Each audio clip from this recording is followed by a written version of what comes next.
हमारे सहयोगी नीतीश चंद्र जुड़े हुए हैं। सूत्रों के हवाले से जो खबर नीतीश आप पहुंचा रहे हैं, पहले तो एक परिवार के तौर पर यह बड़ा दुर्भाग्यपूर्ण है कि परिवार की लड़ाई पार्टी की लड़ाई बन के अब सार्वजनिक कलह के तौर पर सामने आ रही है।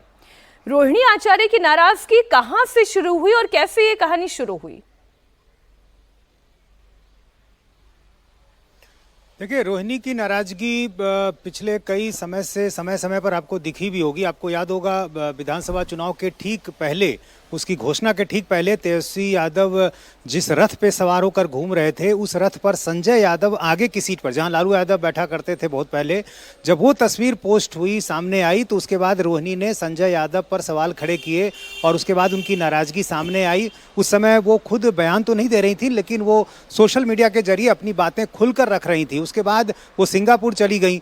रोहिणी का कहना है कि खुद उनको तेजस्वी ने बुलाया, राघोपुर में उनके प्रचार की आवश्यकता थी, क्योंकि माई बहन योजना को लेकर उनके क्षेत्र में इस तरह की बातें कही जा रही थी कि जब आपके अपने घर में जो माँ बहन की इज्जत नहीं है तो फिर ऐसी स्थिति में इस योजना का क्या मतलब। कुछ इस तरह की बातें हो रही थी और परिवार को ऐसा लगा कि राघोपुर में रोहिणी का प्रचार करना बेहतर होगा, तो इसलिए उनको बुलाया गया। और यदि इससे और पीछे जाएं तो करीब 1.5 साल पहले ही जो है, रोहिणी ने जब किडनी डोनेट किया था, उसके बाद रोहिणी के करीबी सूत्रों का कहना है कि खुद तेजस्वी यादव ने ऑफर दिया था चुनाव लड़ने का, और उस पर रोहिणी ने यह कहा था कि वो लालू जी कहेंगे उसके बाद ही इसके लिए सहमति देगी। फिर लालू जी ने भी ये कहा कि हाँ, चुनाव लड़ो।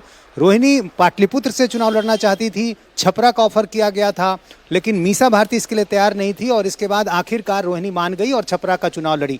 रोहिणी को यह भी लग रहा है कि उसके बाद से जो है इस तरह से परिवार के लोग और खासतौर से तेजस्वी यादव के जो करीबी हैं संजय यादव, उनकी तरफ से घर में उनको लेकर कुछ ऐसी बातें कही गई जिससे ऐसा लगा तेजस्वी को कि रोहिणी जो है तेजस्वी के लिए एक राजनीतिक खतरा भविष्य में हो सकती हैं।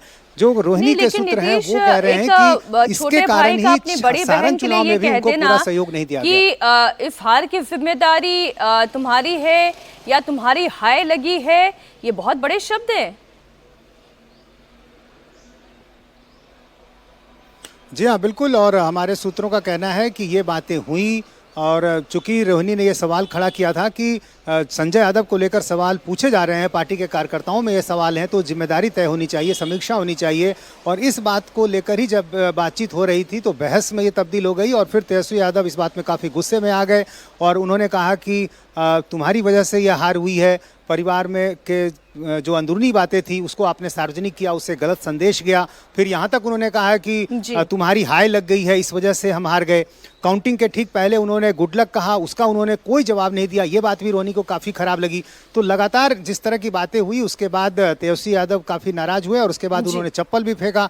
और हमारे सूत्रों का कहना है कि वहाँ कुछ ऐसे शब्द भी उन्होंने कहे जो रोहिणी को काफ़ी खराब लगी। उसके बाद उनके आंखों में आंसू आए और वो एयरपोर्ट गई और फिर एयरपोर्ट जाकर उन्होंने मीडिया से जो कुछ कहा वो सबके सामने पब्लिक डोमेन में है ही। बहुत शुक्रिया नीतीश आपका इस पूरी जानकारी के लिए।